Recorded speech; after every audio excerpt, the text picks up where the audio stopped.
કાર્યક્રમ મહામંથનમાં આપનું સ્વાગત છે। હું છું ઈશુદાન ગઢવી। નોટબંધી એક એવો મુદ્દો કે જેના પર વિપક્ષ પહેલેથી જ સરકાર પર નિશાન સાધતો આવ્યો છે। વિપક્ષ અનેક વખત ભાજપના નેતાઓ પર આરોપ તો લગાવી ચૂક્યા છે કે જનતાને લાઇનમાં ઊભી રાખી નેતાઓએ બ્લેક મની વ્હાઇટમાં ફેરવી નાખી। જો કે ભાજપ વિપક્ષ આ આરોપોને નકારતું જ આવ્યું છે, પરંતુ હવે તો ભાજપના નેતાએ આરોપ લગાવ્યા છે કે નોટબંધી સમયે સુરતના કલામંદિર જ્વેલર્સમાંથી એક નેતાએ બ્લેક મનીમાંથી કરોડોના દાગીના ખરીદ્યા। જો કે એ નેતાનું નામ હજુ જાહેર નથી થયું, પરંતુ ભાજપના નેતાના આ આરોપો બાદ કલામંદિર જ્વેલર્સ પર પણ સવાલો ઉઠ્યા। ભાજપના નેતા પીવીએસ શર્માનો જ્વેલર્સ પર પણ આરોપ છે કે 110 કરોડનું સોનું થોડી કલાકોમાં વેચ્યું, ખોટી એન્ટ્રી બતાવી અને તેની સામે પેનલ્ટીની સાથે ભરવાના થતા 33% ટેક્સને બદલે માત્ર 80 લાખમાં સેટલમેન્ટ કરાયું। જો કે જ્વેલર્સ માલિક પણ આ આરોપને નકારી રહ્યા છે અને પીવીએસ શર્માને જ સવાલોથી ઘેર્યા છે। ત્યારે અહીં સવાલ એ છે કે આખરે નોટબંધીમાં ખરેખર કહાડાના દોડા કોણે કર્યા? શું ખરેખર નેતાઓએ બ્લેક મનીને વ્હાઇટમાં કન્વર્ટ કર્યા છે? નોટબંધી સમયે થયેલા આ નાણાકીય વ્યવહારની સત્યતા શું છે? તમામ બાબત પર છે આજનું મહામંથન મારી સાથે।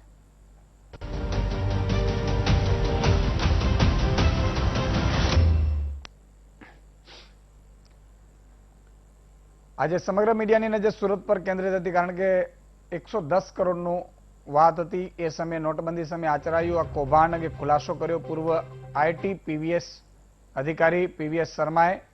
પીવીએસ શર્મા ભાજપના નેતા પણ છે અને તેમણે પ્રધાનમંત્રી નાણામંત્રીને ટેગ કરીને એક ટ્વીટ કર્યું છે અને ત્યારબાદ આ સમગ્ર મામલો પ્રકાશમાં આવ્યો છે। જે જ્વેલર્સની વાત થઈ રહી છે તે કલામંદિર, જે દક્ષિણ ગુજરાતમાં 4 મોટા શોરૂમ ધરાવે છે। કલામંદિર જ્વેલર્સ માલિક 110 કરોડનું સોનું નોટબંધીની રાત્રે જ ખરીદ વેચાણ કર્યું હોવાનો આક્ષેપ છે। જો કે હવે કલામંદિર જ્વેલર્સના માલિક મિલન શાહે તમામ આક્ષેપો ફગાવી દીધા છે અને કહ્યું કે પૂરતી માહિતી વિના જ શર્મા આક્ષેપો કરી રહ્યા છે। શર્મા પોતે જ વિવાદિત છે અને તે 10 કરોડના ફ્લેટમાં રહે છે। તેમનું કામ તોડબાજી કરવાનું છે અને કોંગ્રેસના નેતાઓ સાથે મળીને આ કામ કરે છે।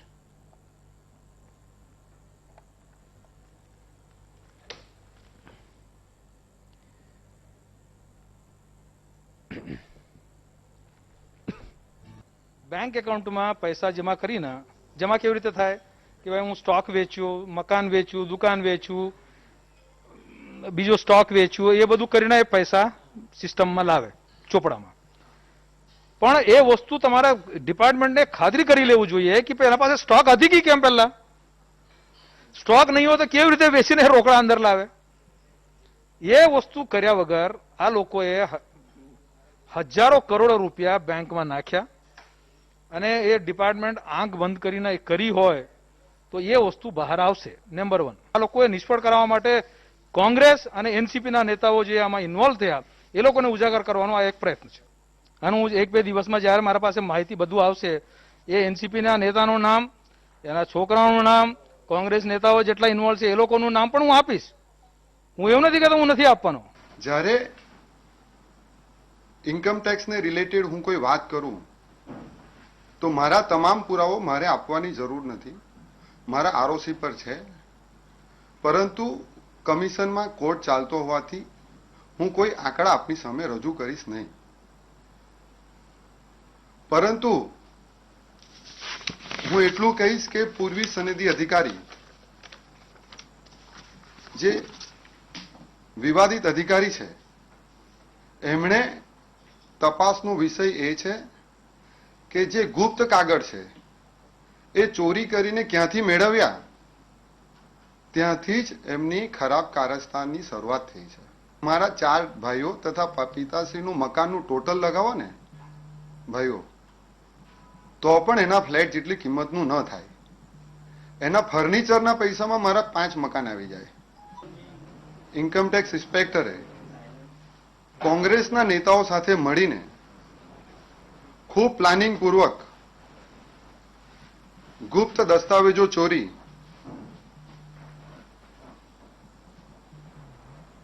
એક સુરતના તમામ વેપારીઓને ડરાવવા માટેનું આ કારસ્તાન છે। સવારે હું ઇન્ટરવ્યુ જોતો હતો, તા પૂર્વ વિવાદિત અધિકારી એવું કહેતા હતા હું કોઈનાથી ડરતો નથી। મને ખબર છે સાહેબ, આપ કોઈનાથી ડરતા નથી। તમે સાહેબ, તમે લોકોને ડરાવો જ છો। તમે કહેતા હતા મને સુરત ઓળખે છે, હું પણ એ જ કહું છું સાહેબ, તમને આખું સુરત ઓળખે છે। તમને આખું સુરત ઓળખે છે, તમે જાદુગર છો, તો જ તમે આટલા મોટા સુરતના સૌથી મોટા ફ્લેટ ધારકમાં રહો છો. કોઈ પણ જાતના વ્યવસાય વગર સુરતની આજુબાજુ આપ જમીનો ધરાવો છો. વિવાદિત ઇન્સ્પેક્ટર એના 15 વર્ષના કાર્યકાળમાં એને કેમ વહેલું વીઆરએસ લેવું પડ્યું? અને 15 વર્ષના એના કાર્યકાળમાં એવો કેટલો પગાર હતો કે જે સુરતની અંદર 10 કરોડના ફ્લેટમાં રહે છે, 5 કરોડનું ફર્નિચર છે, એ વધારે તપાસનો અધિકાર છે, તપાસનો વિષય છે. જ્યાં સુધી 3 કલાકમાં 110 કરોડના વેચાણની વાત છે તો એ 100% ખોટી છે. એ 100% ખોટી છે, કારણ કે એ 110 કરોડ તો ડિપોઝિટ છે. એ ફક્ત ડિપોઝિટ છે. એમાં કંપની પાસે ઘણી બધી કેશ ઓન હેન્ડ રહેતી હોય છે.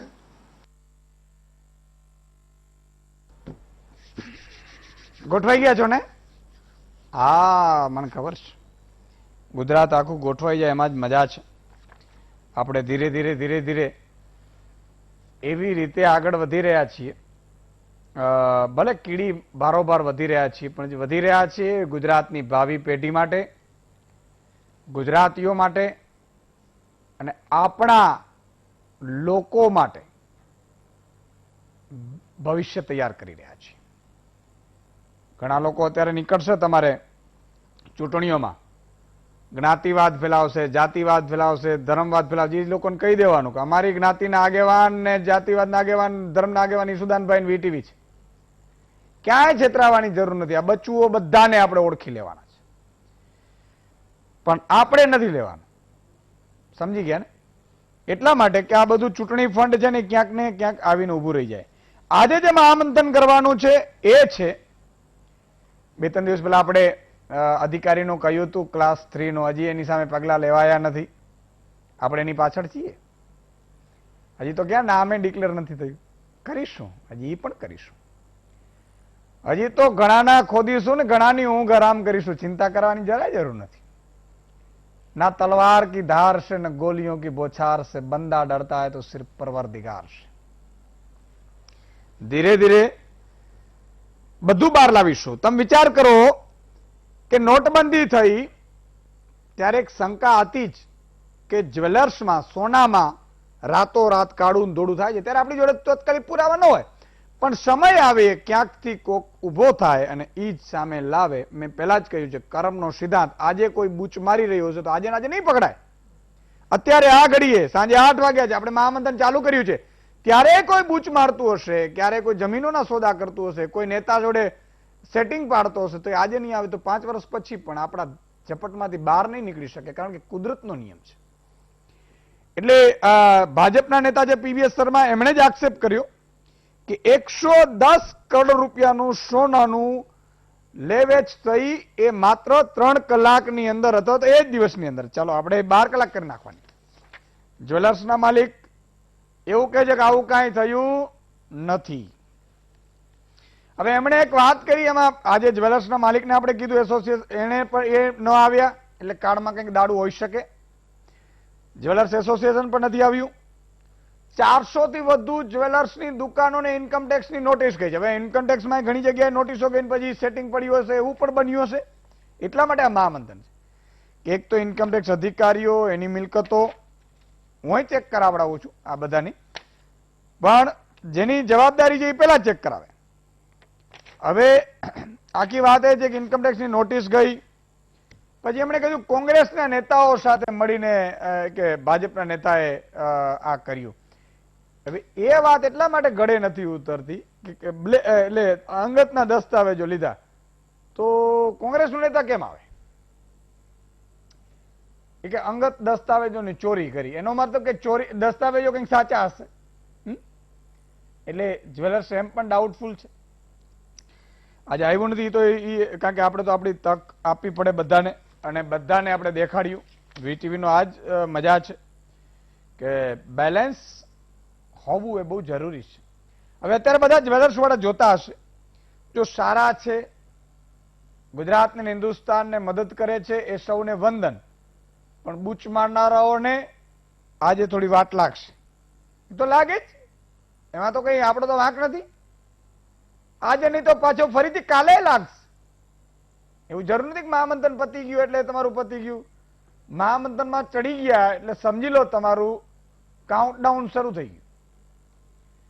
અને હું તો અપીલ કરીશ પ્રધાનમંત્રી શ્રીને કે તમારી નોટબંધીને નિષ્ફળ બનાવવા માટે આ લોકો જવાબદાર છે.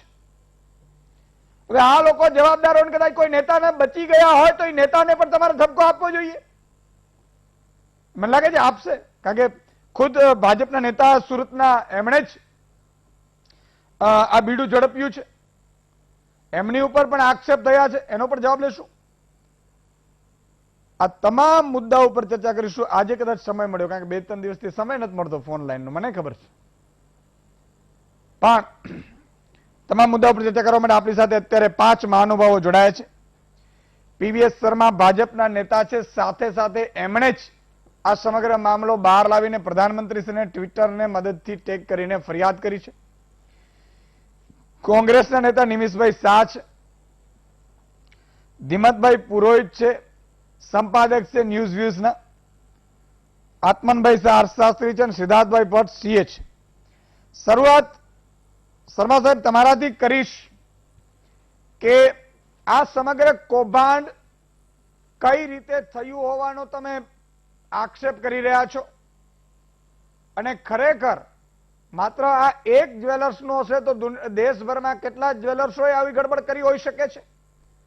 અને નોટબંધી પ્રધાનમંત્રીએ એવું કહ્યું હતું કે સફળ રહેશે, પણ જયારે રૂપિયા જમા થયા ત્યારે કઈ આપણે ખબર છે કે ક્યાંય કોઈ 3-4 લાખ કરોડનો જે અંદાજ હતો એ કે ભાઈ આ બ્લેક મની એટલી બહાર આવશે, કંઈ થયું નહીં. એટલે સ્વાભાવિક છે કદાચ સોનાના માધ્યમથી ગયા હોય. ખરેખર આ સમગ્ર મામલામાં શું છે, તમારા ઉપર પણ આક્ષેપો થયા છે. શર્મા સાહેબ.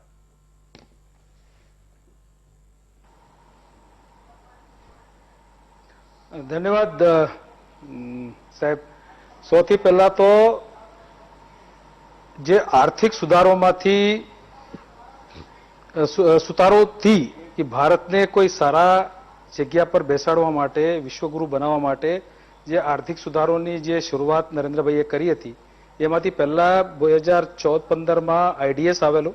આઈડીએસ પછી નોટબંધીનું એક સાહેબે આર્થિક સુધારો લાવવાનો પ્રયત્ન કર્યો.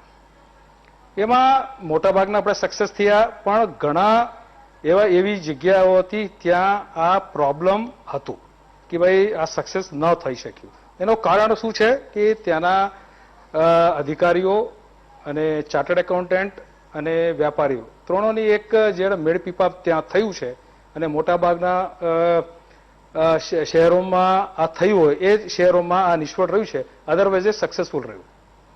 નંબર 2, આ જે આખું પ્રકરણ છે એ કોઈ વ્યક્તિ અથવા વ્યક્તિઓની અથવા કોઈ સંસ્થાની વિરુદ્ધમાં નથી. મારા ટ્વીટ વાંચ્યા વગર બધા લોકો એ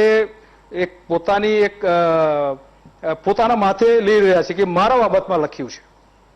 હું એવું લખ્યું કે એક સેટલમેન્ટ કમિશનનું ઓર્ડર હતું, જેમાં આ લોકોના એક જે નામ તમે લીધું એ જ્વેલર્સ, હું નામ પણ નથી લેતો, જે જ્વેલર્સનું નામ લીધું એ જ્વેલર્સ વાળાએ સેટલમેન્ટ કમિશનમાં ગયા. સેટલમેન્ટ કમિશને એમની જે રજૂઆતો હતી એ સ્વીકારી, એટલે એ ઓર્ડર કરી. એ ઓર્ડરની કોપી મારા પાસેથી, એ તો એ જાહેરમાં મળશે, એ કોઈ સિક્રેટ ડોક્યુમેન્ટ નથી, કેમ કે કોઈ ચોરી છુપે કામ કર્યું હોય તો એ સિક્રેટ રાખે. આમાં કોઈ ચોરી છુપ્યું નથી, એ તો ખુલ્લેઆમ કર્યું છે, એટલે it is available on record.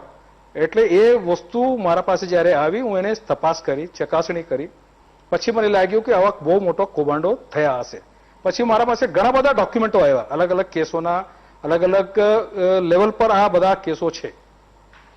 હું નરેન્દ્રભાઈ અને નાણામંત્રીને ટેગ કરીને લખ્યું હતું કે આ જે કેસ છે એમાં 110 કરોડ રૂપિયા એ લોકોએ કેશ ભરી છે, અને ફક્ત એ લોકોએ 84 લાખ રૂપિયાનું એડિશનલ ટેક્સ ઓફર કરી છે. એટલે એમાં ઇન્વેસ્ટિગેશન વિંગ ઇન્કમ ટેક્સનું એ ઊંઘતો ઝડપાયો છે, અને સેટલમેન્ટ કમિશન આ જે ટેક્સ પેયર છે, ટેક્સ પેયરની વાતોમાં માનીને એ લોકોએ ઓર્ડર કરી છે. મારા ફક્ત કોઈ આક્ષેપો નહોતા, કોઈના વિરુદ્ધમાં કોઈ ચોરી કરી છે, આમ છે તેમ છે, મારા કોઈ આક્ષેપો નહોતા. હું ફક્ત એટલો જ કહ્યું કે ઇન્કમ ટેક્સ ઇન્વેસ્ટિગેશન વિંગ ઊંઘતા ઝડપાયા, અને સેટલમેન્ટ કમિશને આ લોકોની જે વાત છે એ સ્વીકારી લીધી. હવે આજે એ એક કેસ નથી, આ એક ફક્ત જ્વેલર્સ નથી, એમાં બિલ્ડર્સ પણ છે, એમાં ટેક્સટાઇલ વાળા પણ છે, એમાં ડાયમંડ વાળા પણ છે, એમાં ઘણા લોકોના કેસોમાં અલગ અલગ પ્રકારના કૌભાંડ છે. એક સ્પેસિફિક કેશ ઇન્ટ્રોડક્શનની ફક્ત કેશ ઇન્ટ્રોડક્શન નથી. અને જો જ્યારે આટલું મોટું હું વિડીયો ઉપાડ્યું હોય તો મારા ઉપર સ્વાભાવિક રીતે આક્ષેપો થાય, અને આઈ એક્સપેક્ટેડ કે મારા ઉપર આક્ષેપો થાય, હું 25 કરોડના ફ્લેટમાં રહું, 50 કરોડના ફ્લેટમાં રહું, કે પછી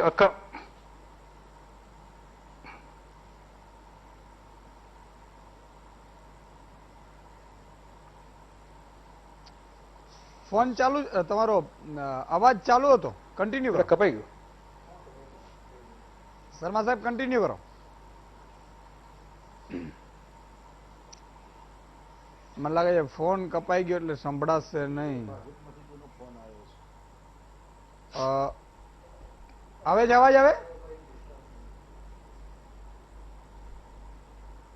ફટાફટ લગાવો, એટલા માટે કારણ કે બીજોનું તો લિંક તૂટી જશે. એમને જ લગાડવું પડશે. લગાડો મિત્રો. લાગી ગયો ફોન? શર્મા સાહેબ અવાજ આવે છે? હેલો, મને લાગે છે અવાજ આવતો છે. કન્ટિન્યુ કરો, પણ થોડો ખુલ્લાથી દિલથી કરીએ આપણે. આવે છે. આમાં કલા મંદિરનું નામ આપણે લીધું છે તો કોઈ સવાલ જ નથી. કલા મંદિર હું ખુલ્લા દિલથી કરીશ આમાં. જી જી. અરે હું નથી, હું મારા ટ્વીટ તમે લીધું હોય, મારા ટ્વીટમાં અથવા કોઈ પણ વસ્તુમાં હું કોઈનું નામ લીધું નથી. કેમ કે એ સ્વાભાવિક રીતે સારો નથી કોઈની વ્યક્તિની અથવા સંસ્થાની નામ લેવાની. પણ આ જે ઇન્વેસ્ટિગેશનની વાત આવશે ત્યારે પછી હું બધું જણાવીશ. તો આ સ્વાભાવિક રીતે આ આક્ષેપો થવાના હતા. મારા આજે સવારથી લોકો મારા ઘરમાં આવીને જ એ કરતા છે, અને 10 કરોડની ફ્લેટ છે કે 2 કરોડની ફ્લેટ છે કે 25 કરોડની ફ્લેટ છે, બધા પત્રકારો જોયા, 25 ટીવી ચેનલો મારા ઘરે આવ્યા, કેટલા કરોડ રૂપિયાની મારી ફર્નિચર છે બધા જોઈ ગયા. That is apart. આ લોકોની ફોકસ, મારા જે ફોકસ છે આ સ્કેમમાંથી હટાવવા માટે આ વસ્તુ કરી રહ્યા છે. નંબર 1. નંબર 2 તમને કહું ઈશુદાનભાઈ, આ જે વાત તમે જે નામ લીધું, જે વ્યક્તિએ આજે પ્રેસ કોન્ફરન્સ કરી, હું એ કોઈ દિવસ એ માણસને જોયો પણ નથી, હું ઓળખતો પણ નથી. એ કોણ છે, એની ઓફિસ ક્યાં છે, એની દુકાન ક્યાં છે, હું કોઈ દિવસ કોઈની દુકાનમાં, જ્વેલરી દુકાનમાં ગયો જ નથી. મને ખબર જ નથી એ ક્યાં રહે છે અને કોણ સાથે રહે છે, એની કોણ પાર્ટનર છે. મારો સબ્જેક્ટ નથી. પણ મારી સામે આ મારા નેતાના આપેલા સ્કીમને, એટલે એક આર્થિક સુધારને એ લોકો નિષ્ફળ બનાવવા માટે એ લોકોએ જે પ્રયત્નો કર્યા એ ઉજાગર કરવા માટેની આ એક એફર્ટ છે. એ કરીશ, હજુ આગળ પણ કરવાનું છું. એ મને આજે સવારે ઇન્કમ ટેક્સ વાળાથી પણ મને ધમકી આપવામાં આવી. હું તમારા ચેનલ પરથી પહેલી વખતે કહું છું કે મારે ત્યાં રેડ પાડશે અને મારે ત્યાં સમન્સ આપીને મને બોલાવીને મને પરેશાન કરશે. હું રેડી છું. હું પોતે 300 રેડમાં હું પોતે કર્યો છે, એટલે મને ખબર છે શું થઈ શકે અને શું નહીં થઈ શકે.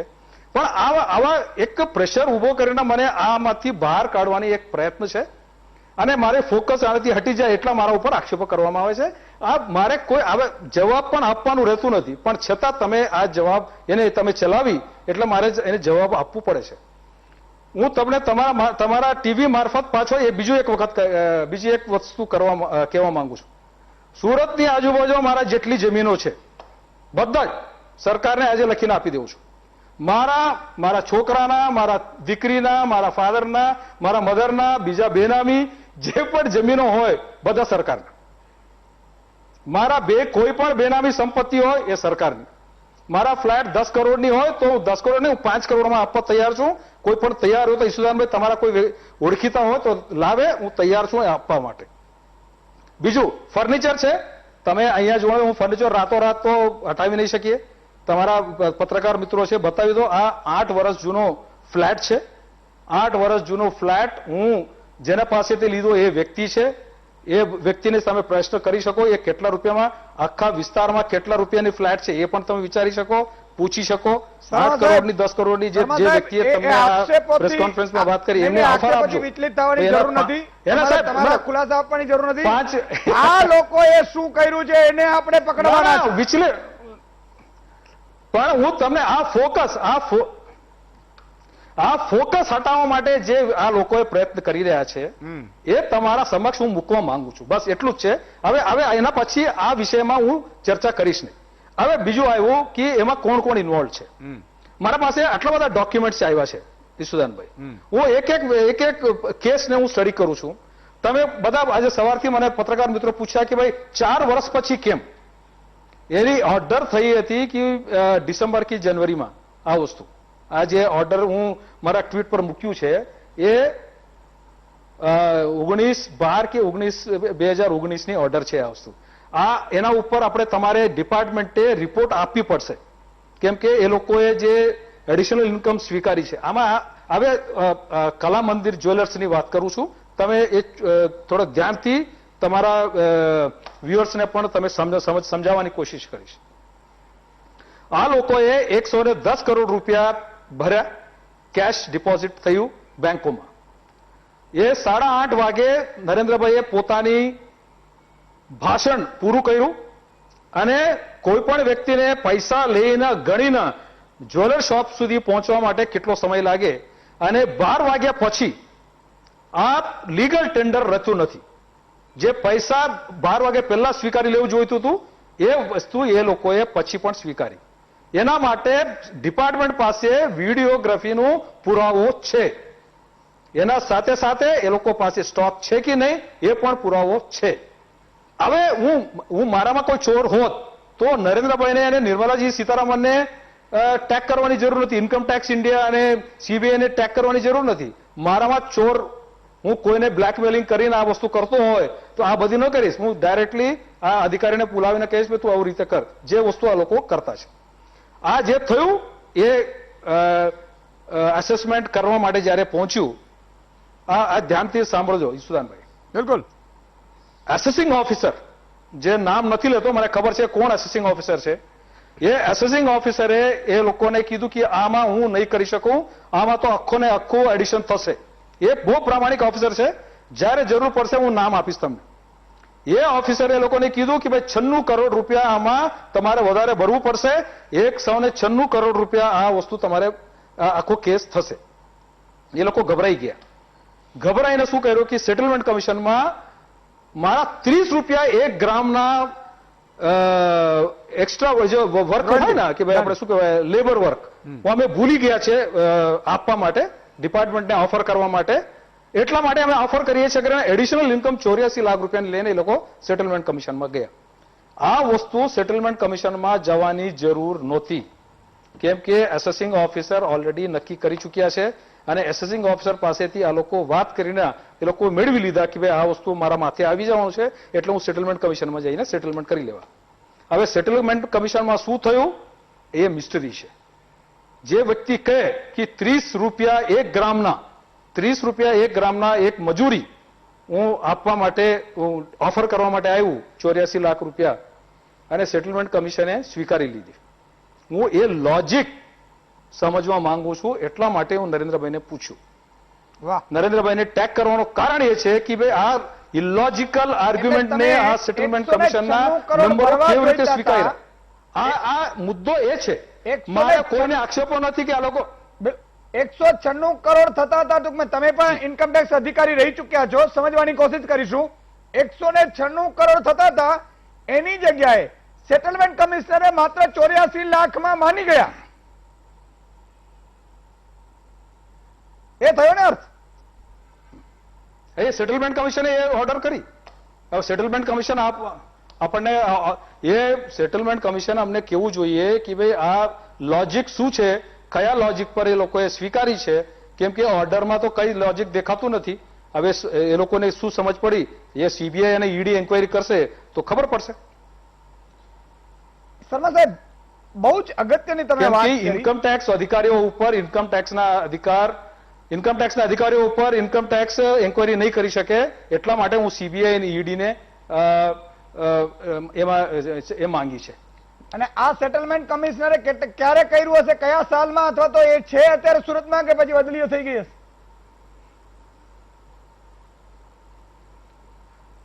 ના, એ સેટલમેન્ટ કમિશન હોય છે બોમ્બેમાં, આખા વેસ્ટર્ન રિજનનું બોમ્બેમાં હોય છે.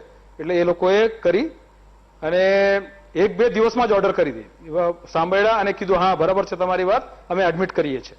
એટલે ઠીક છે, એ લોકોની લોજિક છે ભાઈ, એ લોકોને બહુ સમજ પડી હશે કે આ ખરેખર બહુ જેન્યુઅન માણસ છે એટલા માટે સ્વીકારી હશે. એટલે પછી એ સીબીઆઈ એન્ક્વાયરી કરશે અને ઈડી એન્ક્વાયરી કરશે ત્યારે ખબર પડશે કે ખરેખર લોજિક શું હતું, એના પાછળ શું કારણો હતા, એ બધી વસ્તુ ત્યારે એન્ક્વાયરી થશે તો ખબર પડશે. આપણને ખબર નહીં પડી કે સેટલમેન્ટ કમિશનના મેમ્બર્સ પાસે શું લોજિક હતી. એ લોજિક સેટલમેન્ટ કમિશન નું કદાચ લોજિક આપણે બીજું પણ હોય, સમજી લો, પણ એઝ એ ઓફિસર તમે શું માનો છો, શું થઈ શકે આમાં એક્સ ઓફિસર?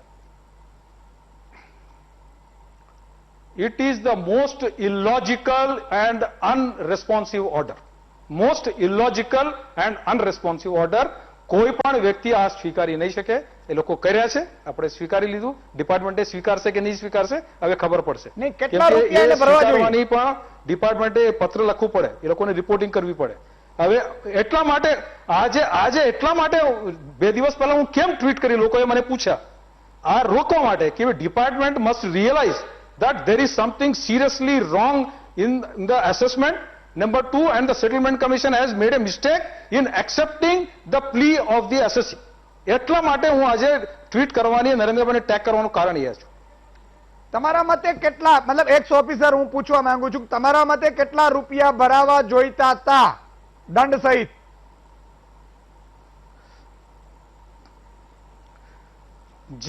જે ટેક્સ છે અને પેનલ્ટી છે એ નોટબંધી પહેલાનું અલગ છે, નોટબંધી પછીનું અલગ છે. એ ટેક્સ પ્રમાણે એ લોકો ગણતરી કરીને એ મૂકે એટલે બહુ મોટા રૂપિયા ભરવા પડે. એક્ઝેક્ટલી ફિગર હું નહીં કહી શકું કેમ કે એમાં પેનલ્ટી આવે, એમાં ઇન્ટરેસ્ટ આવે, એ ઘણું બધું મળીને બહુ મોટા રૂપિયા આવતા હશે. એટલે આજે બોખલાઈ ગયા, એટલે થોડા માનસિક સંતુલન ગુમાવીને ગમે તે આક્ષેપો કર્યા, એનું કારણ એ છે. બિલકુલ બહુ અગત્યની વાત છે ને. આ વાત તો 400 થી વધુ, એટલે મને લાગે છે કે નોટબંધીમાં 2-4 લોકો બહુ ફાયદો કરી ગયા.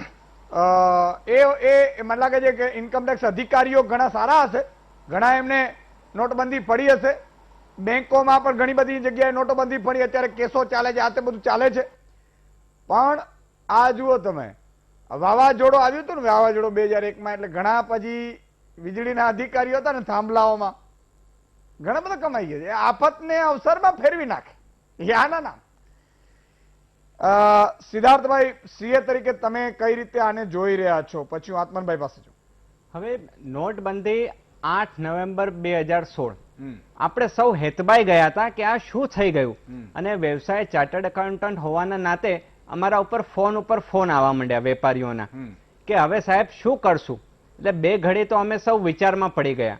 પણ આને એવી રીતે સમજવાની જરૂર છે કે જો નોટબંધી કોઈનો આપણે પક્ષપાત નથી લેતા, પણ નોટબંધી આવી રીતે જ થાય કે જ્યારે સરકારનો મુખ્ય ઉદ્દેશ્ય બ્લેક મની અર્થાત જે ટેરરિઝમમાં ફંડિંગ વપરાય છે એને કંટ્રોલ કરવાનો હતો, 2 નંબરી પૈસાને કંટ્રોલ કરવાનો હતો. તો હવે આ બીજી બેંકોને પણ કાન ફૂસી કે એમને સમજણ ના જ હોવી જોઈએ, કે એમને ધ્યાન ના જ પડવું જોઈએ. એટલા માટે 8 વાગે નરેન્દ્ર મોદી સાહેબે અનાઉન્સ કર્યું. હવે જે આક્ષેપબાજી થાય છે કે ભાઈ રાતના 8 વાગ્યાથી તો 12 વાગ્યા સુધીમાં શું ખેલ પડી ગયો. હવે જ્વેલર સેક્ટરની વાત કરીએ તો એમાં તો આટલું વોલ્યુમ જનરલી હોય જ છે. કોઈ પણ તમે અમદાવાદના જ્વેલર્સ લઈ લો અથવા તો સુરતના જ્વેલર્સ લઈ લો, એ દરેકનું ટર્નઓવર 100 કરોડ કરતા ઉપર આમ પહોંચી જાય છે. 500 કરોડ, 1000 કરોડ, 1500 કરોડ, 2000 કરોડ. અને પ્રશ્ન એ થાય છે કે શું રોકડા રાખવા એ બ્લેક મની કહેવાય? બ્લેક મનીને ટેકલ કરવા માટે આપણા ઇન્ડિયામાં જુદા જુદા એક્ટ છે. ઇન્કમ ટેક્સ એક્ટ તો છે જ, સાથે સાથે બ્લેક મની એક્ટ 2015 છે, prevention of money laundering act છે, as well as prevention of corruption act છે. એટલે એક બાજુ આપણે આક્ષેપ કરીએ કે જ્વેલર્સમાં અથવા તો પ્રોપર્ટી ની સોદાબાજી થઈ ગઈ છે, તો હા લાઈનો લાગી હતી, એ વાત સાચી છે કે રાતના 10 વાગે 12 વાગે, પણ એ ખાલી જ્વેલરી સેક્ટરમાં જ નહીં, પ્રોપર્ટીમાં પણ લાઈનો લાગી હતી દસ્તાવેજો માટે, પેટ્રોલ પંપ ઉપર પણ લાઈનો લાગી હતી. તદુપરાંત બીજા દિવસે તો બેંકોમાં રજા હતી, પણ એના પછી બેંકોમાં પણ લાઈનો લાગી હતી. ટુરિસ્ટ સેક્ટર ઉપર પણ અસરો થઈ હતી. સાથે સાથે એ પણ આપણને ફાયદો થયો છે કે જે લોકોને પૈસા ચૂકવવાના બાકી હતા તો આ 50 દિવસમાં ઉઘરાણી પણ આવી ગઈ છે. એટલે એક જ આપણે આક્ષેપ કરીએ કે આમાં કંઈક કટકી થઈ છે તો એવું જરૂરી નથી હોતું. કારણ કે કોઈ પણ બિઝનેસ હોય, વેપારી હોય, તો એનું ઇન્કમ ટેક્સ એક્ટ લાગુ પડતો હોય છે, એમનું ઇન્ટરનલ ઓડિટ થતું હોય છે, એની ઉપર સ્ટેટ્યુટરી ઓડિટ થતું હોય છે. એટલે વિવિધ પાસાઓથી આ બધું કવરઅપ Okay. સંકળાયેલું છે. બિલકુલ. આત્મનભાઈ, આ કહાની છે, એ કહાનીમાં શું દેખાઈ રહ્યું છે તમને? આમ કાળું દેખાઈ રહ્યું છે, અંધારું દેખાઈ રહ્યું છે, ધૂંધળું દેખાઈ રહ્યું છે, શું દેખાઈ રહ્યું છે? બે ત્રણ બાબતો ઈશુદાનભાઈ સમજવાની જરૂર છે. એક તો એ કે જે નોટબંધી લાગુ કરવામાં આવી અને આ જે 3 કે 4 કલાકનો સમય આપવામાં આવ્યો ત્યારે ખૂબ મોટા પાયે અંધાધૂંધી ફેલાઈ ગઈ હતી અને એના કારણે ખાસ કરીને જેમની પાસે આવી રીતે કાળું નાણું કેશ સ્વરૂપે જે થોડું ઘણું હતું એ લોકો તરત જ કોઈક ને કોઈક રીતે એ વ્હાઇટમાં કન્વર્ટ થાય તેવા પ્રયત્નો કરવા લાગ્યા અને એમાં સોનામાં રોકાણ કરવું એ મને લાગે છે કે ત્યારે સૌથી સેફ લોકોને લાગ્યું અથવા તો સરળ લાગ્યું. અને આવા ઘણા બધા કિસ્સાઓ એ વખતે પણ સામે આવ્યા હતા અને પછી સરકારે તેને નાબૂદ કરવા માટે અથવા તો તેને ઓછા કરવા માટે કેટલાક પગલાં પણ લીધા હતા. પ્રશ્ન અહીંયા એ ઊભો થાય છે કે આવું કેટલું નાણું છે કે જે સોનાની અંદર લોકોએ ઇન્વેસ્ટ કર્યો હતો, તે જેને આપણે મની લોન્ડરિંગ કહી શકીએ. પ્રશ્ન અહીંયા એ ઊભો થાય છે કે ખરેખર કાળું નાણું બજારની અંદર કેટલું હતું અને આવા કિસ્સાઓમાંથી કેટલું પકડાયું. મને લાગે છે કે આવા જે કિસ્સાઓ થયા છે તેમાંથી જે કંઈ નાણું પકડાયું છે એ બહુ ઓછું છે, લગભગ નહીવત કહી શકાય એટલું છે. જો આપણે જે કુલ કાળું નાણું જોઈએ તો આપણને રકમ મોટી લાગે, પરંતુ જો આપણે તેનો શેર જોઈએ, તેનો હિસ્સો જોઈએ કુલ કાળા નાણાંમાં અથવા તો જે નાણું પાછું લઈ લીધું નોટબંધીમાં, તેમાં તે ફાળો ઘણો ઓછો છે. એટલે અને કોઈ પણ પ્રકારનું જ્યારે આવું પગલું ભરવામાં આવે છે, જ્યારે ખૂબ ઓછો સમય આપવામાં આવે, અંધાધૂંધી ફેલાઈ જાય, ત્યારે આવી બાબતો થવી એ મને લાગે છે કે સ્વાભાવિક છે. પ્રશ્ન અહીંયા છે એ છે કે એ લીગલ છે કે ઇલીગલ છે. તો એ કામ ઇન્કમટેક્સ ડિપાર્ટમેન્ટ અને જે બીજી સંસ્થાઓ છે તે કરશે.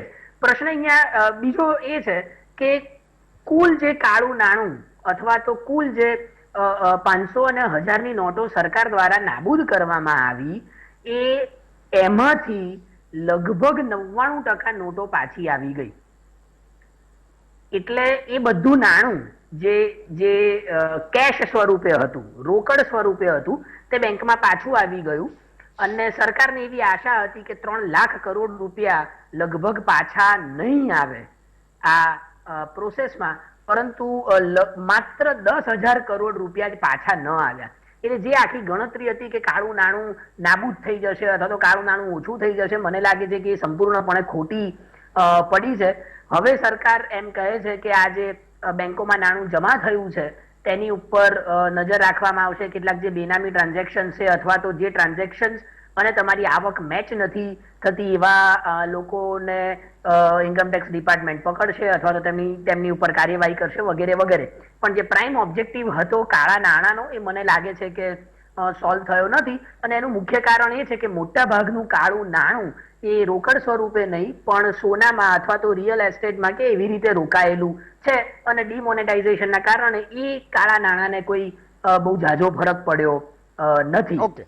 એટલે આવા જે કિસ્સાઓ છે એમાં ખાસ કરીને જે સરકારી સંસ્થાઓ છે કે જે આ બાબતોનું ધ્યાન રાખે છે એમની નજર હોવી ખૂબ જરૂરી છે. જો આ ડોક્યુમેન્ટ એક જે તે પક્ષના નેતા પાસે હોય તો શા માટે એ સરકારી સંસ્થા પાસે નથી? તમે કે આપણે જો એક ઇન્કમટેક્સ રિટર્ન પર ન ભરીએ અથવા તો આપણી આવક મેચ ન થાય તો આપણી ઉપર કાર્યવાહી થાય છે. તો જ્યારે આટલી મોટી રકમ હોય તો કેવી રીતે ઇન્કમટેક્સ ડિપાર્ટમેન્ટની નજર અંદાજ થઈ શકે એ બાબત સમજવી મને લાગે છે કે વધારે જરૂરી છે.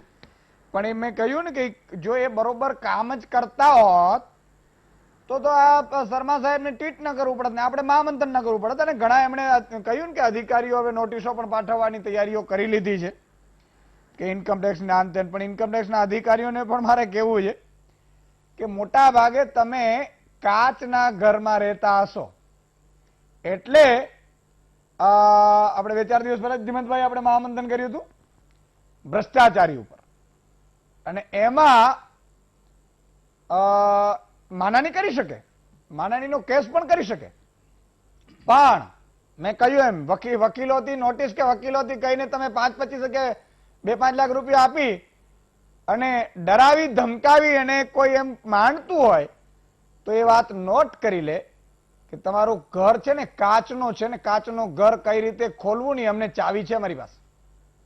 એટલે હંમેશા એક આંગળી કરતા પહેલા 4 આંગળી પોતાની સામે ધારજો. ને બીજી વાત કે આ મહામંથનો એટલા માટે કરીએ છીએ કે હિન્દુસ્તાનને અને ગુજરાતને આગળ વધારવું છે. વાતો કરવી નથી, નેતાગીરીઓ નથી કરવી, નથી ચલાવી એવી નેતાગીરીઓ કે જ્યાં માત્ર ખાલી હવાઓમાં જ થાય. જમીન ઉપર ધરતી ઉપર કંઈક મળે, ગરીબોના ને જે નબળા વર્ગના લોકો છે એના પેટમાં ને એના ખિસ્સામાં ને એના બેંક એકાઉન્ટમાં કંઈક મળે ને એના માટેનું આ મંથન છે. આજે મોટા મોટા લોકો પોતપોતાની રીતે કરી ગયા હોય, મને ખબર છે આમાં ઘણા કોઈ નેતાઓના પણ આમાં ભાગીદારી છે, મને કોઈ એવું સાંભળવા મળ્યું. આપણે એમાં એવું ના ઉતરીશું, એમાં ઓન પેપર ના હોય તો ઘણા રૂપિયા હોય અને છેટ સુધી પાછા એમ કે આપણે ખબર આપણું હોય નહીં. ના ભાઈ ના, તમે નામ ન લઈ શકો, એ તો અમને ખબર છે. અમે કદાચ નામ ન લઈ શકીએ પણ તમારી ઊંઘ જરૂર ઉડાડી શકીએ. અને પછી તો કુદરત બેઠો છે તમારો હિસાબ કિતાબ કરવા માટે. આમાં તમે નામ ન લખ્યું છટકી જશો. રૂપિયા રોક્યા હોય ઘણાની જમીનોમાં, મને ખબર છે જમીનોમાં ઘણા રૂપિયા રોકેલા છે નેતાઓના, બધી ખબર છે, પણ નામમાં કદાચ ના હોય ને તમે એમાં બચી જાઓ તો બીજી ઝપટે પણ આવી જાઓ.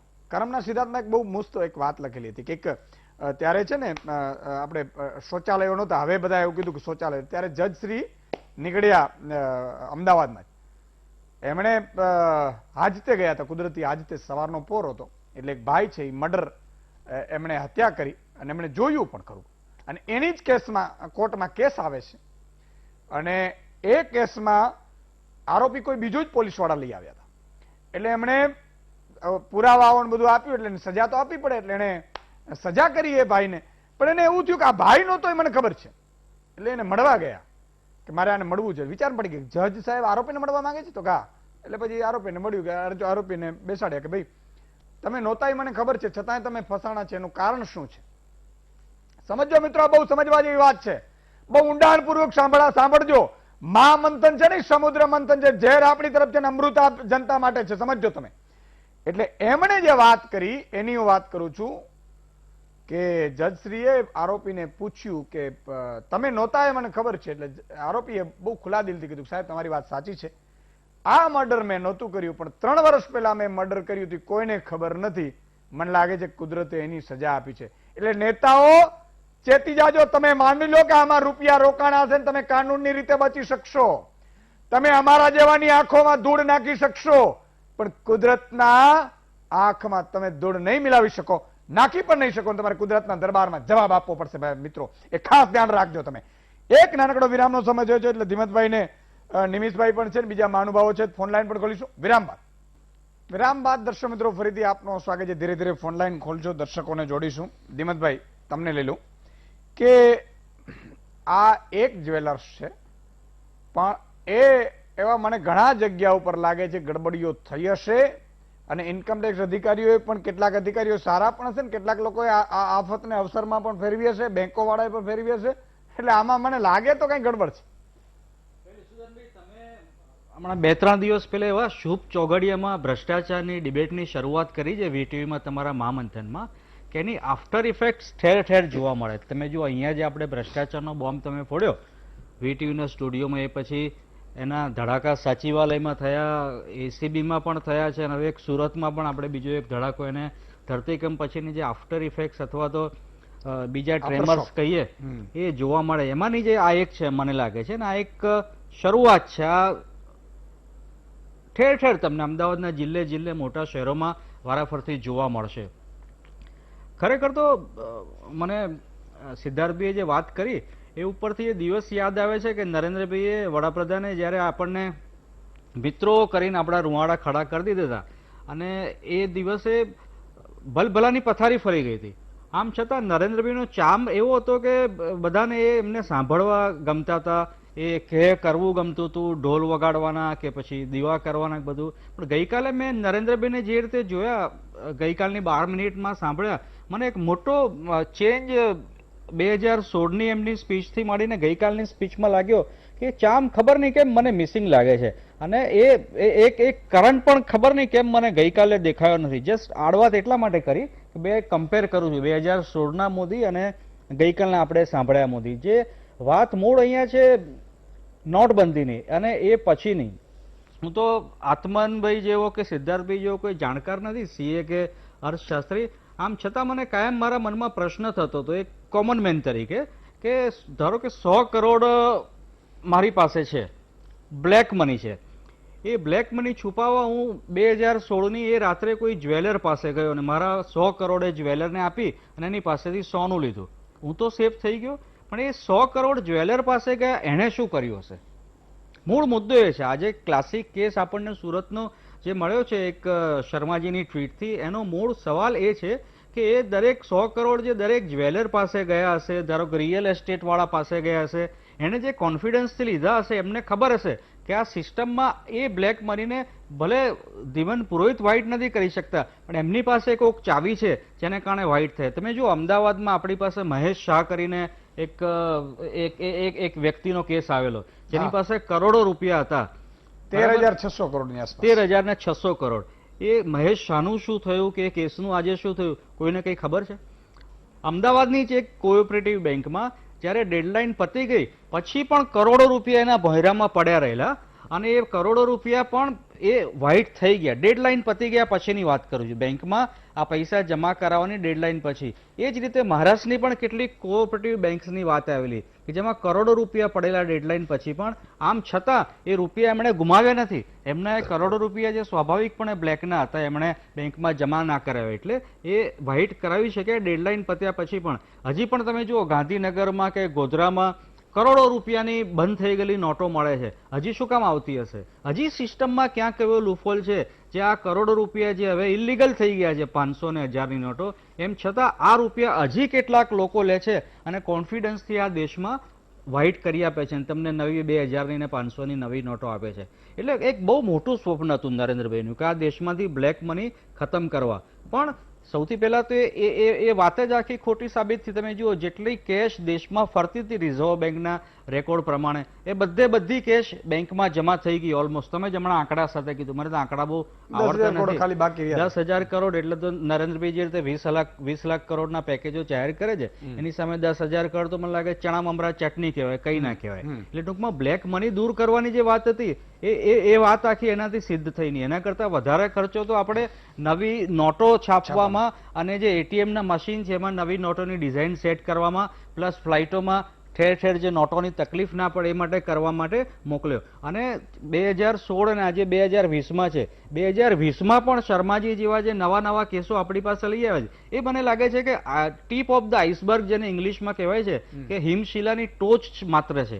આખે આખો નીચે એક મોટો હિમ પર્વત છે દરિયાના પાણીની નીચે, જે આપણને કોઈ દિવસ દેખાવાનો નથી. સુરત તો એક નાનું ટોપકું છે જે બહાર નીકળ્યું. આવા ઠેર ઠેર સુરત ભારતભરમાં છે કે જેમાં કરોડો રૂપિયાના જે બ્લેક મની વ્હાઇટ કરવાની જે વાત હતી એ કૌભાંડો છે, હજી પણ ચાલે છે. અને જે રીતે આ ઇન્કમ ટેક્સનું એક્ઝામ્પલ આપણી પાસે ક્લાસિક આવ્યું છે કે ધારો કે 150 કરોડ કે કેટલા કરોડનો મામલો હતો, 167 ની આસપાસ ભરવાના હતા. 167 કરોડ ભરવાના હતા.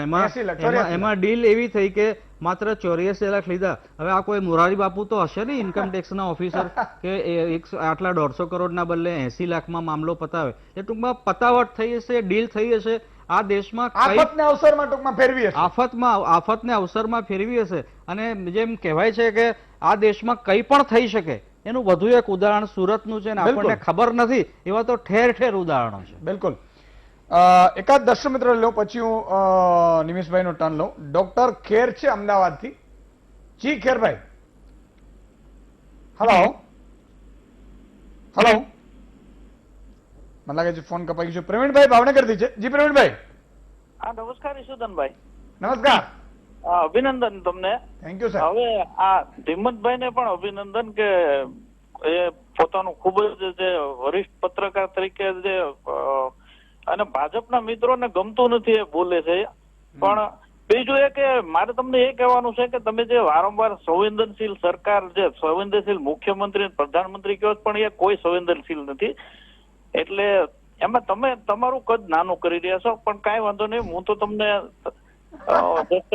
પણ બીજી વાત કે આ ભાજપનું એક મોટું કૌભાંડ છે આ નોટબંધી. આમાં નાના લોકોને મારી નાખ્યા છે અને એ લોકો બિચારા ગરીબ થઈ ગયા છે. હવે હું તમને કહું કે નોટબંધીથી શું ફાયદો કર્યો, એટલે અને ટોપ આ સિસ્ટમ જ આખી ખરાબ છે.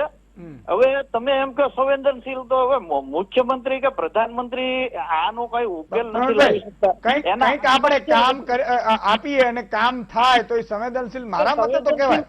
એ કાયમ પૂરતું મારે તો પ્રજાના કામ, તમારા કામ થાય ને એનામાં રસ છે.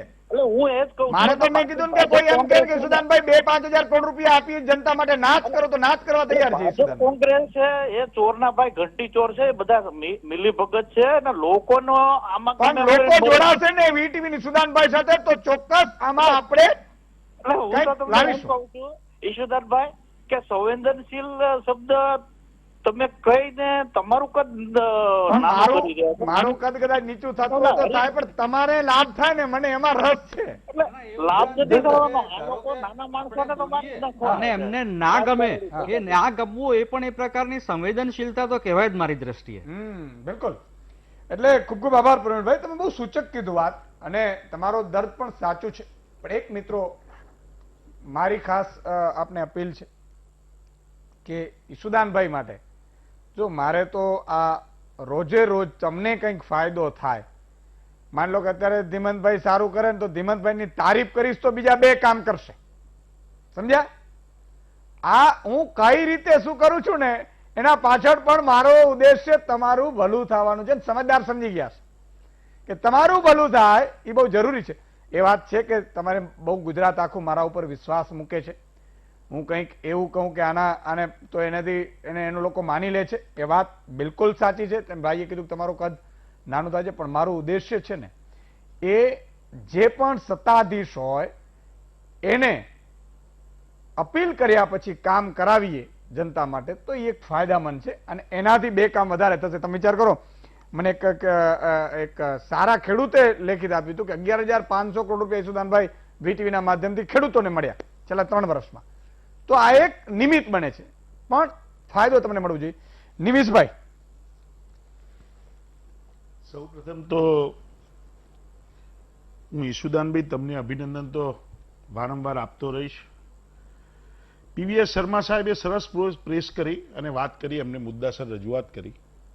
શર્મા સાહેબ, મારે આપને એક વિનંતી એટલે કરવાની, જ્યારે તમે ઓન ડ્યુટી હોવ ને અને ત્યારે જ આ કૌભાંડો બહાર લાવો ને તો જ તમે ખેરના, રિબેરો કે તમે કેપીએસ ગિલ કે ટીએન શેષન કહેવાશો. 4 વર્ષની નિવૃત્તિ પછી જે પણ તમારા આત્માનો અવાજ જાગૃત થયો છે, કેમ થયો છે ડઝન્ટ નો, પણ જે જાગૃત થયો છે તો એમાં તમે હવે દોણી લેવા જવું અને પેલી છાસ લેવા જવું, દોણી સંતાડવાનું કામ ના કરશો. બહુ સ્પષ્ટ રીતે અભિગમથી બહાર આવજો.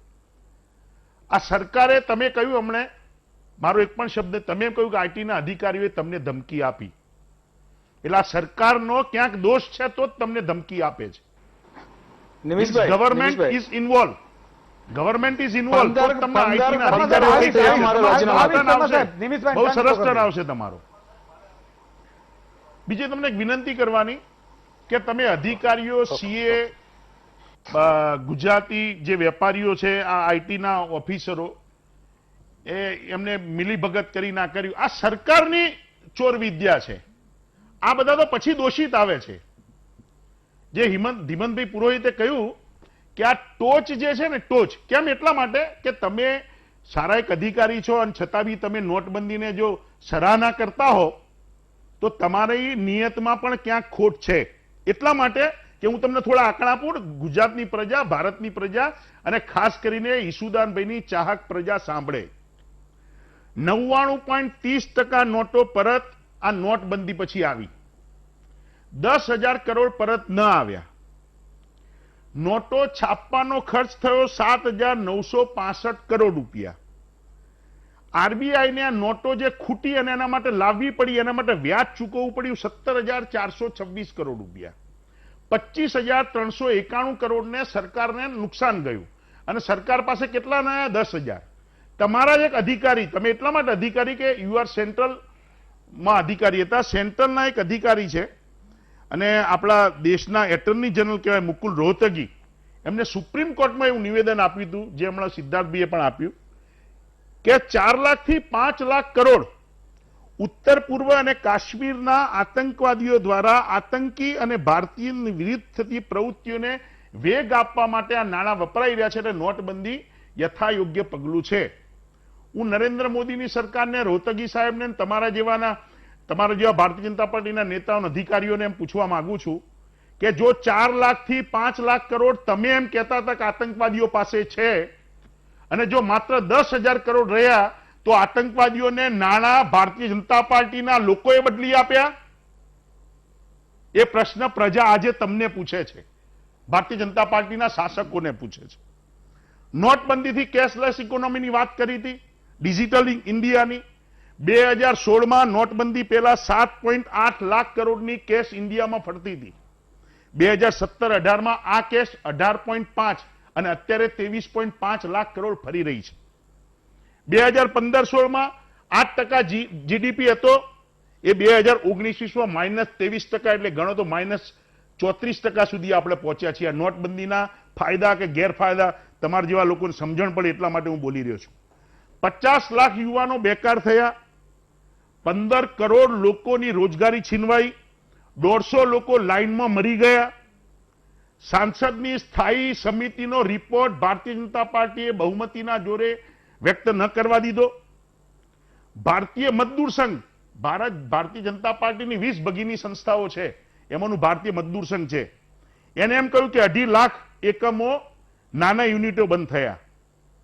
2015-16માં 155 હુમલા થયા હતા, 2017માં 184 હુમલા થયા, 2018-19માં 342 હુમલા થયા અને 2019-20માં 578 આતંકવાદી હુમલાઓ થયા.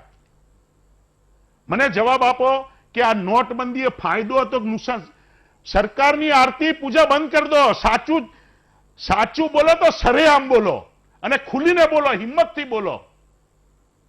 તમારે ખેરનાર થવું છે, તમારે ટીએન શેષાન થવું છે કે પીએસ ગીર જેવા મુછાળામાં થવું છે, તો સામે ચાલીને બોલો. માત્ર ડાઈ વાતો ના કરશો. જેને ચોરી કરી છે, અધિકારીઓ હોય, રાજનેતાઓ હોય, એમના નામ સાથે બોલો. નિમિષભાઈ શાહ જેલમાં, નિમિષભાઈ શાહે ગુનો કર્યો, નિમિષભાઈ શાહને જેલમાં ખસેડી દો કાલે, કઈ વાંધો નથી. લોકશાહી બહુ ગંભીર પરિસ્થિતિમાં આ દેશ પસાર થઈ રહ્યો છે. 6 લાખ લોકો આ દેશ છોડીને જતા રહ્યા 1 વર્ષમાં. યુવાનો, નવયુવાનો, સાયન્ટિસ્ટ, ડોક્ટર, એન્જિનિયરો, સોફ્ટવેર એન્જિનિયરો. અને હું ભારતીય જનતા પાર્ટીને દોષિત માનું છું એના કરતા જે સજ્જનો છે એમનું મૌન છે, અને જે લોકો જાણી જોઈને જાણવા છતાં સરકારથી ડરે છે, સરકારની સામે અવાજ નથી ઉઠાવતા, મારી પર હુમલો થાય છે. હું તો 1 લાખ લોકોને માફ કરી દઈશ. વાત એક છે, તમે સત્યની સાથે ચાલો. બિલકુલ. તમારો વેપાર ના કરતા, તમારી ક્યાંય દલાલી ના કરી લેતા, તમારું કમિશન ના ખાઈ લેતા, અને ના ગભરાશો. તમે નિવૃત્ત થઈ ગયા છો, તમે ગાંધીજી હશો. તમે કહ્યું કે મારી પાસે 10 કરોડનો ફ્લેટ નથી, સેલ્યુટ છે. તમે એમ કહ્યું કે જમીનો મારી પાસે હોય તો સમર્પિત છે, સેલ્યુટ છે. તમારી બાહોશીને, તમારા હિંમતને હું દાદ આપું છું.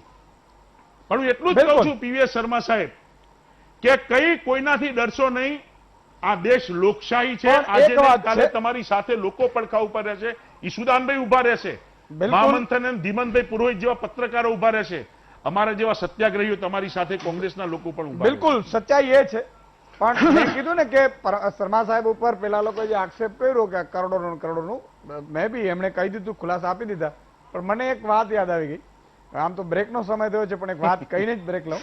હમણાં મેં એક રાજકોટ ડેરીનું આપણે મહામંથન કર્યું હતું. એટલે પેલા ભાઈ દિલીપ સખિયા કરીને હતા, એ ભાઈ છે કિસાન સંઘના છે, અને એમણે આક્ષેપ કર્યો હતો ને એના ઉપરથી આખું ગયું હતું. એટલે ત્યાંના તત્કાલીન ચેરમેન ગોવિંદભાઈ એવું કહ્યું કે આનો દાઉદ સાથે સંબંધ છે.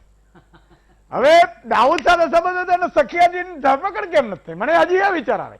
કહેવાનો ભાવાર્થ છે કે આવા આક્ષેપો ન થાય. શર્મા સાહેબ ઉપર પણ પેલા ભાઈઓએ મેન્ટલી એટલી હદે ડિપ્રેશનમાં આવી ગયા છે કે ખુલાસા કરી દીધા શું કહેવાય આ કલા મંદિર વાળા કે આમને તો કરોડો રૂપિયાનો સંપત્તિ છે, ફલાણું છે, ઢીકડું છે ને આન. ભાઈ તમે એક કહેવાનું તો આવું તો ના છે મહામંથનમાં ભાગો છો શું કામ? અમે તો રોજ પેલા બીડા ઉપાડી છે. નાનકડા વિરામ બાદ મળી છે. દર્શક મિત્રો, આપનું સ્વાગત છે. ડોક્ટર ખેર સાહેબ જોડાયા છે. જી ડોક્ટર સાહેબ, હલો હલો. મને લાગે છે એમનો ફોન કપાઈ ગયો લાગે છે. બીજો ટર્ન છે એ સંક્ષિપ્તનો છે. જી શર્મા સાહેબ. જય માતાજી સુલતાનભાઈ. જય માતાજી. ઓકે, આવી ગયા છે. સૌથી પહેલા નિમિષભાઈ શાહે શર્મા જે સાહેબ, એક જ એક દર્શક મિત્ર લઈ લઈ. જી ખેર સાહેબ. હા, હેલો. હાજી બોલો. હા, જય માતાજી. જય માતાજી. હા. બોલો બોલો. હા જી બોલો. હા, ન્યૂઝપેપરમાં જે સમાચાર આવ્યા ઈશુદાનભાઈ, હા હા ઈશુદાનભાઈ, જે સમાચાર આવ્યા, જે પબ્લિશ થયા ડેટા, હા. એ પ્રમાણે 500 અને 1000 ની નોટ જે છે સર્ક્યુલેશનમાં હતી એ 14 લાખ ને 15 લાખ ને 44,000 હતા. હા જી. હા બોલો બોલો. હલો. હા જી બોલો બોલો, ચાલુ રાખો. હા, અને પરત આવ્યા એ 15 લાખ ને 28,000 કરોડ છે જે પબ્લિશ ડેટા થયા છે, હા. અને 26,000 કરોડ જે પરત નથી આવ્યા. હવે જે પરત નથી આવ્યા એ મારા તમારા જેવાના ઘરમાં કોઈના 1000, 2000, 5000 પડ્યા રહ્યા એ, અને જે પરત આવ્યા એ 15 લાખ ને 28,000 કરોડ આવ્યા. એ બધા જે કાળું નાણું હતું એમાં એ પણ વ્હાઇટ થઈ ગયું, કારણ કે લોકોએ શું કર્યું કે પોતાના જે પૈસા હતા એ સગાવાલાના નામે જમા કરાવ્યા. તમે કોઓપરેટિવ બેંકનું પણ જુઓ, કોઓપરેટિવ બેંકમાં પણ રાતોરાત ખાસા એવા પૈસા જમા થઈ ગયા છે. જનધન યોજનામાં જે લોકોને 2000 રૂપિયા ખાતું ખોલાવા નતા પૈસા, એ લોકો એના ખાતામાં લાખો રૂપિયા આવ્યા. તો આ જ્વેલર પાસે, કોઓપરેટિવ બેંક્સ પાસે, અને આ જનધન યોજનામાં પૈસા ક્યાંથી આવ્યા ખરેખર એની તપાસ થાય તો જ કાળા નાણાં વિશે માહિતી મળી શકે. બહુ સાચી વાત કરી, પણ એ કરે કોણ એ જોવાનું છે ઇન્કમટેક્સ ડિપાર્ટમેન્ટે. જી શર્મા સાહેબ, સંક્ષિપ્તમાં. હા, ઈશુદાનભાઈ, નિમિષભાઈએ જે વાત કરી, સૌથી પહેલા એ તો હું 15 વર્ષ પહેલા વીઆરએસ લીધું હતું. 15 વર્ષથી આ 2006, 2007માં. એના પહેલા હમણાં 4 વર્ષ પહેલા નથી લીધો, એટલે એમના ઇન્ફોર્મેશન માટે કે મારા 15 વર્ષ થયા છે છોડીને. નંબર 2, આ સ્કીમને નિષ્ફળ કરવા માટે નિષ્ફળ થયું છે એમની વાતમાં હું સહેમત નથી, કેમ કે એની ઓબ્જેક્ટિવ જે છે આર્થિક સુધારની દરેક જગ્યા એ આખો કાળું નાણું આવી નહીં જવું જોઈએ એ નથી હોતું. આપણે એક્સપેક્ટેશન હતું સરકારની કે 4 લાખ કરોડથી 5 લાખ કરોડ સિસ્ટમમાં આવશે, નથી આવી. હું માનું છું એ વસ્તુ. એનો કારણ આપણે શોધવું પડે. આજે હું શાના માટે આ તમારા સામે લાવ્યો કે અથવા હું ટ્વીટ કરીને નરેન્દ્રભાઈની સમક્ષમાં લાવ્યો, એનો હેતુ એ છે કે આપણે કોઈ મિસ્ટેક થયું છે, મિસ્ટેકનું કારણ શું?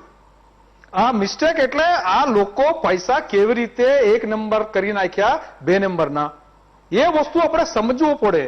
આ વસ્તુ ન સમજો તો ફ્યુચરમાં પણ આપણે કામ નહીં લાગે કે ભાઈ આવા સ્કીમો આવશે અથવા કોઈ બીજા કાળા નાણાંને દોરા કરવાની એ લોકોએ જો નવા સ્કીમો લાવશે એ લોકોને રોકવું પડે. આ બધી વસ્તુ આપણે સમજવા માટે જ આ જે સ્કેમ હું બહાર કાઢવાની વાત કરી. આ બીજું, આ 130 કરોડ રૂપિયા તો એક કેસ છે ઈશુદાનભાઈ.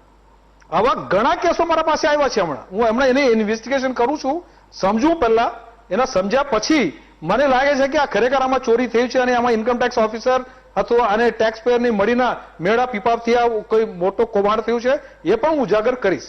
એવા મારા પાસે 2000 કરોડના ડોક્યુમેન્ટ્સ આવ્યા છે અલગ અલગ કેસોના, એ પણ હું આવવાનું તમારા એક કરીને હું જયારે ટ્વીટ કરીશ પછી તમે પણ મને બોલાવશો.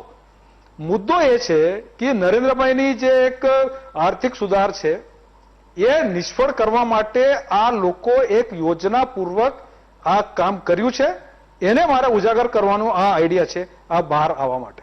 એના સિવાય બીજું કંઈ નથી. મારા સંસ્કાર છે, હું મારા ભારતીય જનતા પાર્ટીના સંસ્કારમાં હું કોઈ દિવસ કોઈનું નામ નથી લેતો, કોઈ દિવસ વાત કરવાની જ નહીં. ખોટી વાત હોય તો એને મોઢા પર કહેવાનું.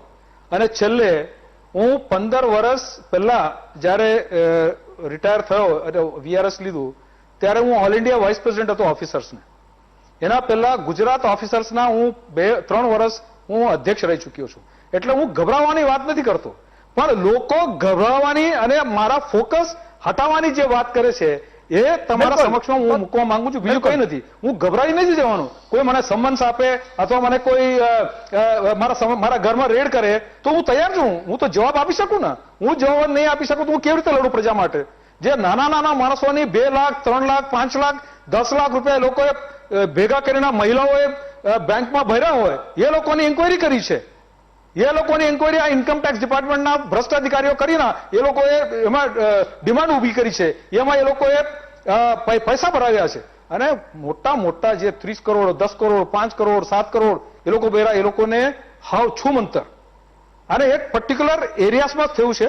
એ બધી વસ્તુ હું જ્યારે મારું ઇન્વેસ્ટિગેશન પૂરું થશે હું ચોક્કસ તમારા સમક્ષમાં લાવીશ. અને આ વસ્તુ તમે પણ પ્રજાની હિતમાં જે નાના માણસોને જે નુકસાન થયું છે એના પણ તમારે ઉજાગર કરવું જોઈએ. એ મારી તમને વિનંતી છે. બિલકુલ, પણ તમે કરતા રહેજો. નામ બામને થોડું ડિક્લેર કરી દો એટલે થોડું આપણે મજા આવે લોકોને.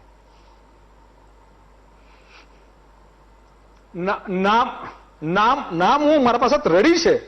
અધિકારીઓ પણ જે અધિકારીઓ કર્યા છે એ લોકોને ખબર છે કે એટલા માટે આ થ્રેટનિંગ આક્ષેપો કરવાનો કારણ એ છે. હું તમને કહું, નામો હું આપવાનો છું 1-2 દિવસમાં.